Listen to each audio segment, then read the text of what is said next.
যার অঙ্গ হিসেবে শুক্রবার এক প্রশাসনিক বৈঠক হয়ে গেল মালদা থানা প্রাঙ্গণে। উপস্থিত ছিলেন মালদা থানার আইসি গোপাল বিশ্বাস, পুরাতন মালদার বিডিও অনিক রায়, পঞ্চায়েত সমিতির সভাপতি রুম্পা রাজবংশী, পুরাতন মালদা পৌরসভার চেয়ারম্যান বিভূতিভূষণ ঘোষ সহ অন্যান্যরা। এদিনের বৈঠকে পুরাতন মালদা শহর এবং গ্রামীণ এলাকার সমস্ত রথযাত্রা কমিটির কর্মকর্তারা অংশগ্রহণ করেন। তাদের উপস্থিত প্রশাসনিক আধিকারিকরা সুষ্ঠুভাবে রথযাত্রা সম্পূর্ণ করতে বিভিন্ন পরামর্শ ও নির্দেশ দেন, যাতে রথযাত্রার মতো আনন্দদায়ক উৎসবে কোনো প্রকার অপ্রীতিকর ঘটনা না ঘটে। তাদের রথ কিন্তু বেরোবেই এবং একটা নির্দিষ্ট রুট থাকে। আমি বলে দিই, রুট কিন্তু কেউ চেঞ্জ করবেন না, যেমন আগের বছর ছিল সেম থাকবে, সেই রুটেই হবে।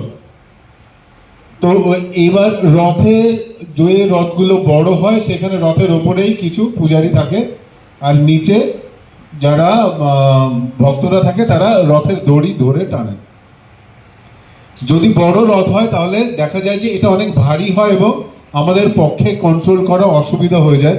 আমি এর আগেও বড় রথ দেখে এসেছি যেগুলোতে হাইড্রোলিক ব্রেক পর্যন্ত আছে, যেমন আমাদের গাড়িতে হয়, ব্রেক করলে দাঁড়িয়ে যাবে সঙ্গে সঙ্গে, মানে মানুষকে ঠেলে আটকাতে হবে না।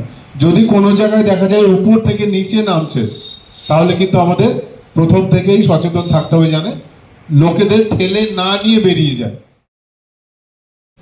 মালদা পুলিশ প্রশাসনে আইসি সাহেব প্রতি বছরই এই রথযাত্রা নিয়ে একটা করে মিটিং রাখেন। সেই মিটিং আজকে ছিল এখানে।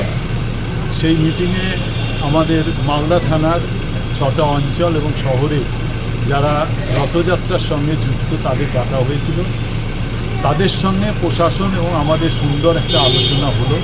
সেই আলোচনার মাধ্যমে একটা জিনিস উঠে আসলো, যেখানে কিছু কিছু সমস্যা আছে, সেই সমস্যাগুলো পঞ্চায়েত এলাকায় যদি কোনো রাস্তার একটু অসুবিধা থাকে সেটা পঞ্চায়েত করবে, পৌরসভায় এরকম কোনো সমস্যা থাকবে পৌরসভা থেকে যাতে রথ চলতে কোনো বিঘ্ন না ঘটে তার জন্য হালকা রিপেয়ারিং করতে হবে।